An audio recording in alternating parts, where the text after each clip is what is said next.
नमस्कार, मैं B are Kaundal Shimla से आज मंडी लोकसभा निर्वाचन क्षेत्र के बारे में कुछ चर्चा करने जा रहा हूं। जैसा आप सभी को मालूम है, मंडी लोकसभा निर्वाचन क्षेत्र न केवल प्रदेश का परंतु पूरे देश का सबसे बड़ा निर्वाचन क्षेत्र है। भौगोलिक दृष्टि से अगर देखा जाए, इस क्षेत्र में मंडी, कुल्लू, किन्नौर, लाहौल स्पीति और भरमौर का क्षेत्र आता है, जिसमें मैक्सिमम एरिया जो है वो ट्राइबल है। और दूसरी खास यहाँ की जो विशेषता है वो ये है कि कुल निर्वाचन क्षेत्र के जितने मतदाता हैं उनका लगभग 56% मतदाता जो है केवल ही मंडी में ही रहते हैं। इसलिए स्वाभाविक है कि मंडी ज़िला प्रत्याशी के जीतने और हारने के लिए एक अहम भूमिका निभाता है।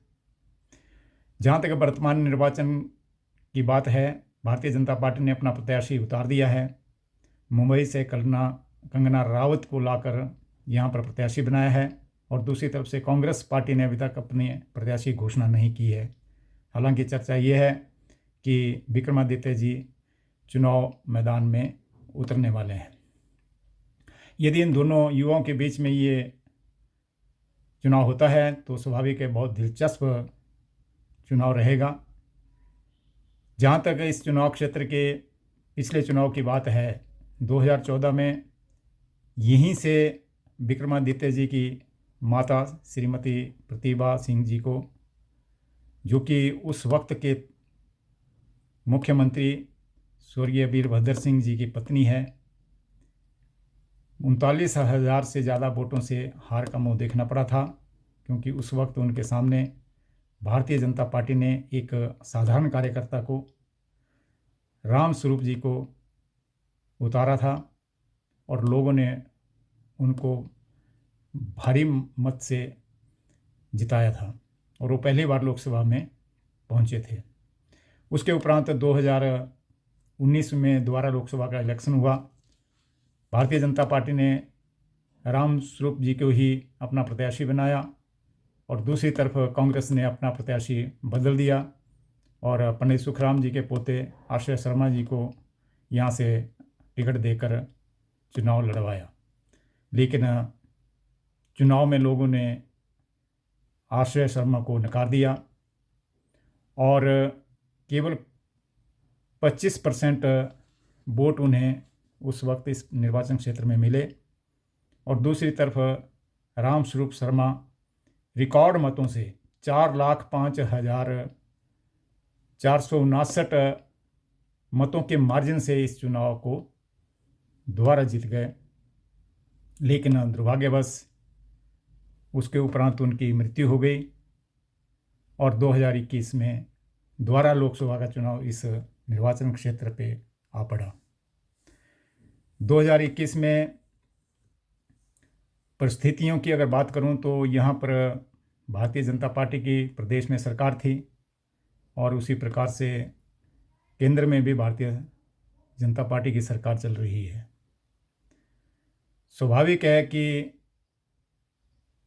धुआंधार उस वक्त प्रचार होना था।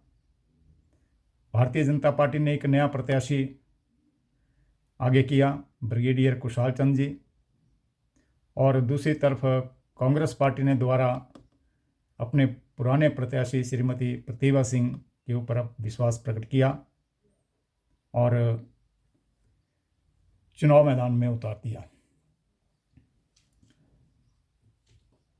प्रदेश सरकार में भारतीय जनता पार्टी की सरकार, केंद्र में भारतीय जनता पार्टी की सरकार, स्वाभाविक है स्वयं प्रधानमंत्री जी ने यहाँ पर 12 रैलियाँ चुनाव प्रचार के लिए की। केंद्रीय मंत्री, धुरंधर नेता यहाँ पर प्रचार के लिए उतरे। लेकिन सबसे बड़ा सरप्राइज़ ये था कि इसके बावजूद भी भारतीय जनता पार्टी का प्रत्याशी चुनाव हार गया और श्रीमती प्रतिभा सिंह, कांग्रेस के प्रत्याशी जो है, 7,000 से कुछ ज़्यादा मतों से यह चुनाव जीत गई। और इसमें देखने की बात यह है कि 2019 से 21 2 साल के अंदर 4 लाख से ज़्यादा मार्जिन जो रामस्वरूप जी ने खड़ा किया था भारतीय जनता पार्टी ने, वो 2 साल के अंदर धराशायी हो गया।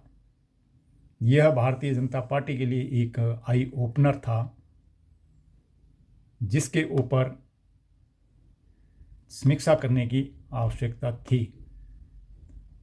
वो कौन सी गलतियां थी जिसकी वजह से इतनी मजबूत सरकार प्रदेश में और केंद्र में होते हुए यहाँ पर लोकसभा का चुनाव पार्टी हार गई। और उस वक्त का जो मेरा अनुमान है, लगभग 2 लाख भारतीय जनता पार्टी के वोटर जो है वो घर से ही नहीं निकले थे मतदान देने के लिए। इसका क्या कारण था, इसका चर्चा करना इस वक्त अच्छी नहीं है, ठीक नहीं है, क्योंकि हमें कोई राजनीति से लेना देना नहीं है। लेकिन इतना मैं अवश्य कहना चाहता हूं कि जो गलती भारतीय जनता पार्टी ने उस वक्त की थी, वही गलती भारतीय जनता पार्टी ने इस बार भी की है। लेकिन मतदाता उसको किस प्रकार से लेंगे, किस प्रकार से देखेंगे, ये तो आने वाला समय बताएगा। और उसका परिणाम क्या रहता है, उसका पता 4 जून को चल पाएगा।